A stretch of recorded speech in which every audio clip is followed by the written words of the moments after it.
लेकिन मैं बंगाल के अवाम और पूरे हिंदुस्तान भारतवर्ष के अवाम को मैं कहना चाहूँगा कि आप लोग देखें, आप लोग समझें कि किस तरह का राजनीति, किस तरह का देश हम लोग आज कहाँ जा रहा है। देश के आज गड्ढे में है कि गड्ढे में पूरा देश गिर गया है। आज जो इंसान स्टेशन पे चाय बेचता था वो आज स्टेशन को बेच रहा है। आज आपके नेता जो है IAS ऑफिसर्स को बैट से मार रहे हैं। आज आपके नेता जो है हमारी ऑनरेबल चीफ मिनिस्टर के बारे में अपशब्द कह रहे हैं। दिलीप घोष जो है ममता बनर्जी के बारे में भी अपशब्द कहा है। स्मृति ईरानी ने हमारे माँ दुर्गा के बारे में अपशब्द कहा है। आपके अमित शाह जब बंगाल में रैली करते हैं तो उसमें हमारे ईश्वर चंद्र विद्यासागर का मूर्ति तोड़ देते हैं। और आज जो है उनका एक आदमी बयान दे रहा है कि जो TMC का नेता का सर लगेगा उसको 5 करोड़ रुपये जाएगा। इससे शर्मनाक और इससे घटिया बात नहीं हो सकता है, क्योंकि ये लोग जो है जाति और धर्म की राजनीति करने जाते हैं। इंसान को इंसान से मोहब्बत करने वाली राजनीति कभी नहीं सीखें। जो हमारे मोदी जी तो है ही बहरूपिया, वो तो है ही बहरूपिया। अगर वो हैदराबाद जाएंगे तो मीम की तरह बन जाएंगे, वो वैसी तरह दाढ़ी टोपी रख लेंगे। वो तो है ही बहरूपिया। उनसे बड़ा लुच्चा लफंगा प्राइम मिनिस्टर तो आज तक हिंदुस्तान में हज़ार इंसान को मिला नहीं है, पहली बात। दूसरी बात ये है कि आप अभी ये बंगाल में आप आ रहे हैं इलेक्शन लड़ने के लिए। आपने अम्फान के टाइम पे बीजेपी क्या की है आवाम के लिए?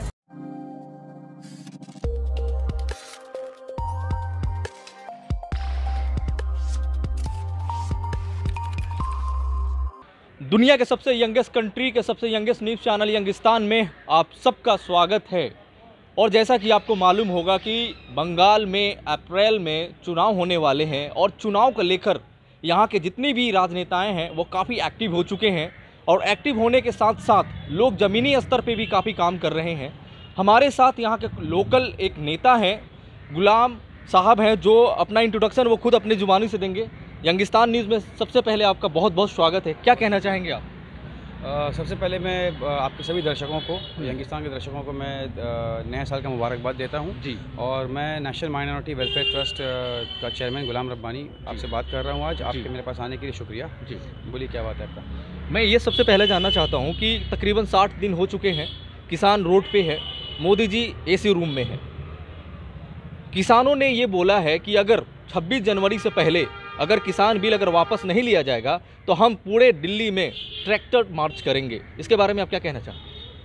देखिए, इस बार जो है ना कि गलत घर में उन्होंने पैर रख दिया है जी। जिस तरह से उन लोगों ने पहले NRC और CA 3 तलाक 370 ये सभी को लेकर जो मुद्दा बनाया गया था, नया नया कानून बनाया गया था, ये सब फेलियर रहा है। और इन सभी फेलियर्स को जो है पब्लिक के सामने में लाया गया है जी। और आज जो ये हमारे किसान भाइयों के साथ में लाया गया, उनको भी लेकर बड़ी पॉलिटिक्स की जा रही है। अब पॉलिटिक्स में ये है कि उनको ये कहा जा रहा है कि कुछ जैसे योगी जी ने कहा था, हमारे UP के जो चीफ मिनिस्टर हैं जी BJP के, उन्होंने कहा था किसान को जो है खेत पे होना चाहिए, ना कि उनको धरने पर होना चाहिए।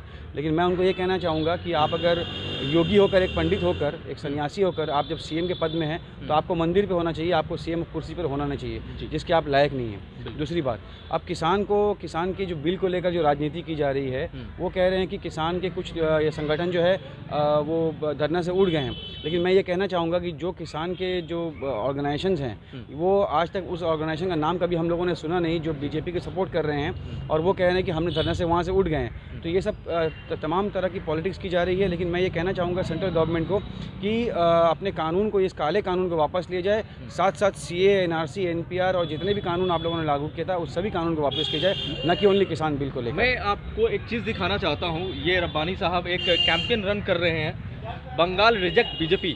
क्या मतलब है इसका? देखिए, बंगाल रिजेक्ट BJP का मतलब सिर्फ ये होता है कि बंगाल से BJP को भगाना है, बंगाल को बचाना है। तो हम लोग जो ये मुहिम चला रहे हैं, ये 7 नवंबर 2020 को कोलकाता के प्रेस क्लब में एक प्रेस कॉन्फ्रेंस किया गया था। उस प्रेस कॉन्फ्रेंस में तमाम जितने भी धर्म गुरु हैं, हमारे सभी धर्म के, वो मौजूद थे। और मैं भी वहाँ मौजूद था। और तमाम जो मीडिया है, सिर्फ गोदी मीडिया को छोड़कर जितनी मीडिया है वहाँ मौजूद थी। और उनके सामने में हम लोगों ने 2014 से लेकर 2020 तक का जितना भी BJP का फेलियर है, report card, in other words आप बोल सकते हैं कि ये BJP का report card national minority welfare trust ने उस दिन लॉन्च किया था। और उसमें तमाम हम लोगों ने जो पॉइंट्स मेंशन किया था, तकरीबन 45 पॉइंट्स हैं, जो 45 मेजर पॉइंट्स में ये डिस्कस किया गया था, उस जगह पे मीडिया के सामने में रखा गया ताकि वो बात जो आवाम तक जाए।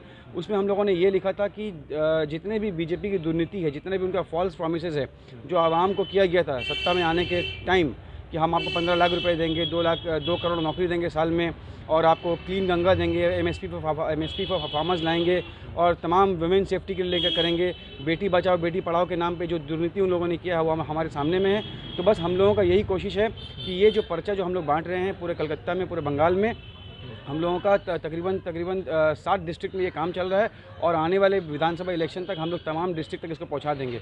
और उसको जो है हम लोगों ने 4 लैंग्वेज में प्रिंट किया था, इंग्लिश में, हिंदी में, बंगाली में, उर्दू में, ताकि जो लोग जिस लैंग्वेज में पढ़े वो पढ़ सके, ताकि आने वाले 2021 और 2024 का जो लोकसभा का इलेक्शन होने जा रहा है तब तक ये कैंपेन चलते रहेगा, ताकि लोग को अवेयर हो जाएँ कि ये जो सरकार है हमारे फ़ायदे के लिए कि नुकसान के लिए है। ये वो पर्चा पढ़ने के बाद में आपको समझ में आ जाएगा। जब भी आप हमारी माँ बहनें और जो नए वोटर्स जो वोट करने जाएंगे उनको भी मालूम होना चाहिए कि बीजेपी को यहाँ से क्यों भगाया जा रहा है, बीजेपी को क्यों रिजेक्ट किया जा रहा है, उसका रीज़न क्या है। 45 रीज़न उसमें हम लोगों ने मेंशन किया है। अच्छा, बीजेपी तो ये दावा कर रही है कि बंगाल में हम इस बार दीदी को बाइकआउट करके हम इस बार फुल बहुमत के साथ वोट मतलब सरकार बनाने जा रहे हैं। क्या लगता है कि अगर बीजेपी की अगर सरकार सपोज अगर आती है, क्या बदलाव हो सकता है? क्योंकि कंटिन्यू बीजेपी की सरकार यहाँ पे अगर देखा जाए तो 30-40 साल से यहाँ पे नहीं है। क्या हो सकता है अगर एक्सपेक्टेशन अगर देखा जाए तो? देखिए, बंगाल के आवाम को वो लोग अभी तक समझे नहीं है, बंगाल की संस्कृति, बंगाल की मट्टी और समझे नहीं है वो लोग अभी तक। कोई पार्टी नहीं समझा है accept honourable chief minister Mamata Banerjee. वो दुख दर्द को समझती है, हमारे साथ में हमेशा मुसीबत में खड़ी रहती है।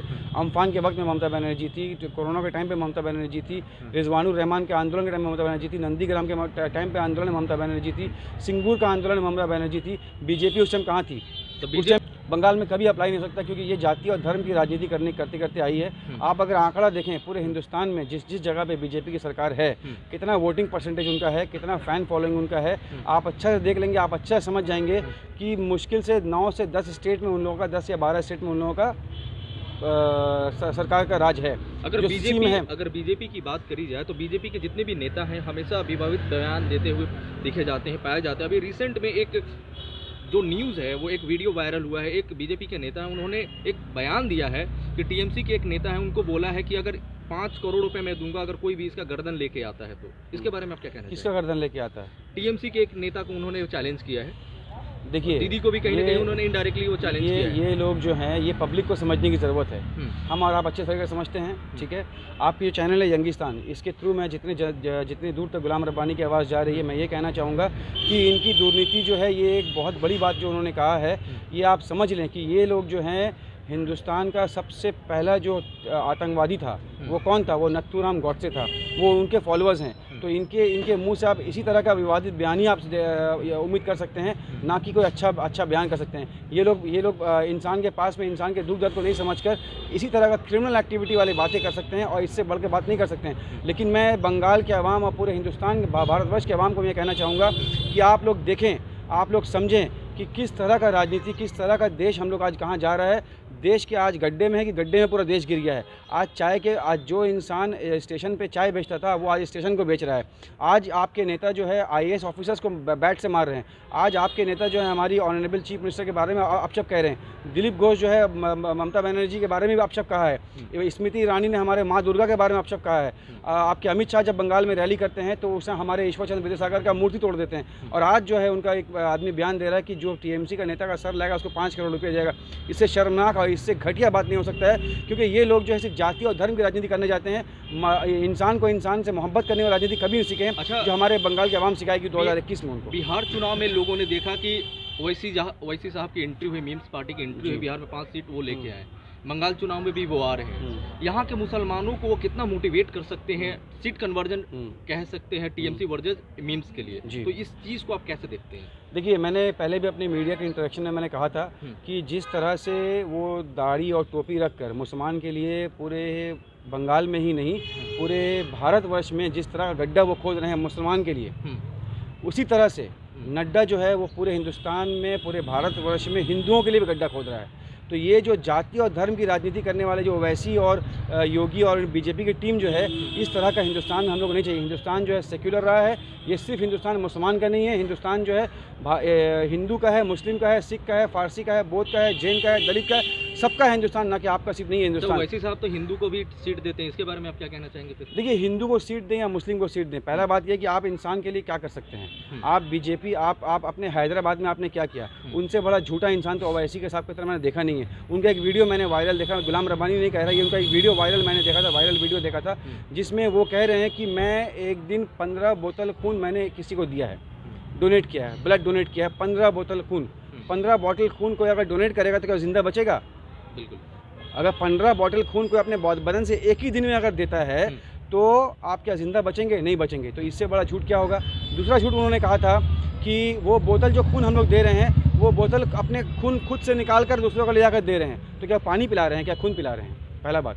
दूसरी बात, वो कहा उनके जो भाई हैं, कहीं पर उनको चोट लगा था, उन्होंने कहा कि मेरे ऊपर से लेकर नीचे तक का जिस्म में 600 टाँका लगा था। वो टाँका खुल रहा है फिर लग रहा है। तो एक इंसान के बदन में, जिस्म में अगर 600 टाँका लगता है तो क्या वो ज़िंदा रहेगा? तो ये अकबरुद्दीन ओवैसी और असदुद्दीन ओवैसी का ये झूठा जो है। और सबसे बड़ी बात है, उन्होंने कहा था कि हैदराबाद में हम लोग 1000 नौकरी साल में देंगे। 1000 नौकरी हम लोग एक साल में देंगे, वो 100 नौकरी भी देने पाएँ। आज भी हैदराबाद में वाटर लॉगिंग का सिस्टम, रास्ते में पानी जम जाता है, गली गली में पानी जमता है। हमारी माँ बहनें जो हैं कपड़े उठाकर बेइज्जत होकर रास्ता क्रॉस करती हैं, वो आपको दिखाई देता नहीं है। अच्छा, आप एक सेकंड, आप जो है हैदराबाद की पार्टी हैं, आप हैदराबाद, आपके हैदराबाद में कितना आपका मजबूती है ये बताइए आप हमको। आपने 50 सीट में लड़ा, आपने 150 सीट में क्यों नहीं लड़ा?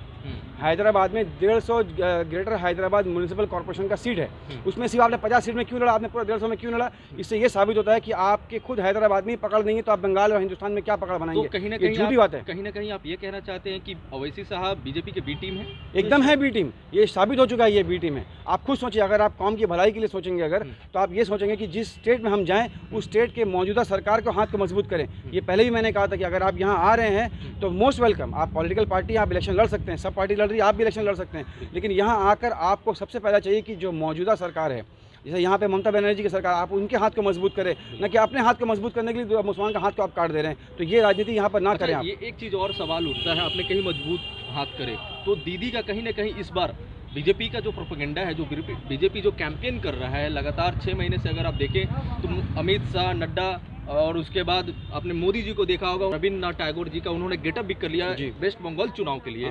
तो कहीं ना कुछ इफेक्ट तो कर सकती है। देखिए, मोदी जी तो है ही बहरूपिया, वो तो है ही बहरूपिया। अगर वो हैदराबाद जाएंगे तो मीम की तरह बन जाएंगे, वो वैसी की तरह दाढ़ी टोपी रख लेंगे, वो तो है ही बहरूपिया। उनसे बड़ा लुच्चा लफंगा प्राइम मिनिस्टर तो आज तक हिंदुस्तान में आज़ाद इंसान को मिला नहीं है, पहली बात। दूसरी बात ये है कि आप अभी ये बंगाल में आप आ रहे हैं इलेक्शन लड़ने के लिए, आपने अम्फान के टाइम पे बीजेपी क्या की है आवाम के लिए?